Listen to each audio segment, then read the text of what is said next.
choose to have bad moments inside of good days as opposed to bad days.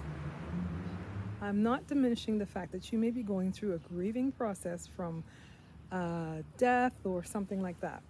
What I am getting to the point of is that we idolize bad days. It's almost like we put them on a pedestal. Oh, I'm having such a bad day. I'm having such a bad day. I'm having such a bad day. After I left my abusive relationship and I was recovering, I chose, and as I was coaching, I would tell my clients the same thing. I chose to not have bad days anymore. I cried so many years that I decided that I didn't want to have bad days anymore because I didn't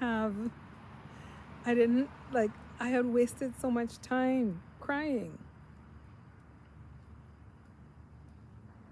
It's a choice to have a bad day. So, what I was teaching, I should finish that, is that instead of saying I'm having a bad day, choose, like, you literally have to choose to have a moment, that bad moment. Give it all your energy and then go on and have a good day.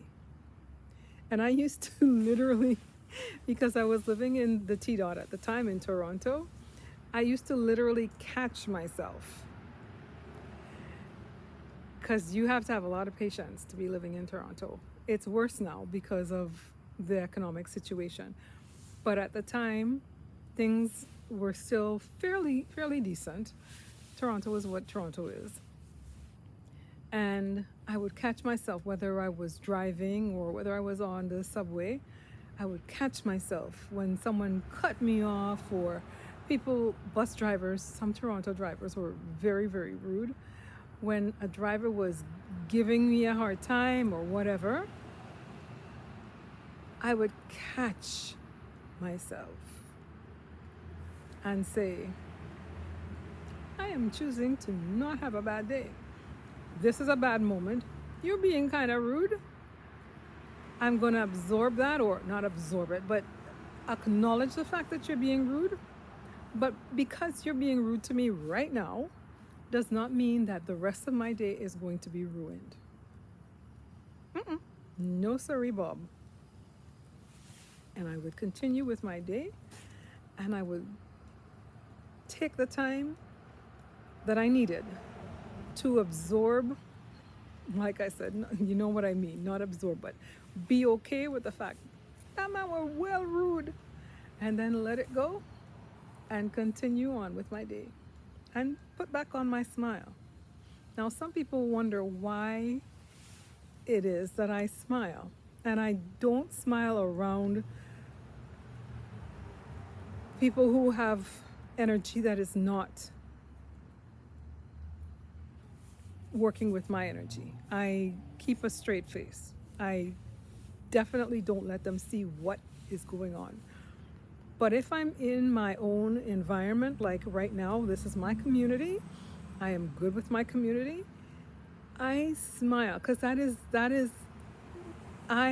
just, smiling is my normal way of being. And when I was in Africa, it was very hard to not smile. People would be looking at me like, is she mad? But smiling is my natural way of being because I have cried for so many years. And I'll get back to the fact that people don't want your light to shine because they don't, their energy does not vibe with your energy. So they will knock you off your post, if you're a light standard or if you're a candle or whatever way you think you are a light. They will try and snuff, crash, do whatever they can to take that light away from you. I have my internal light when I'm around the people who do not appreciate my light. But I smile because I cried for so many years. It is your choice to have a good day or to have a bad day. You can have a bad moment and a good day, but you can also have that day completely ruined. Make that choice. What is your choice going to be? This is Sambuca. Remember to shine your light bright, bright, bright. And I thank all my new and returning subscribers. I appreciate the fact that you've been giving to me, going on my coffee shop and helping me out so that I can stay on this channel. Until next time, bye-bye.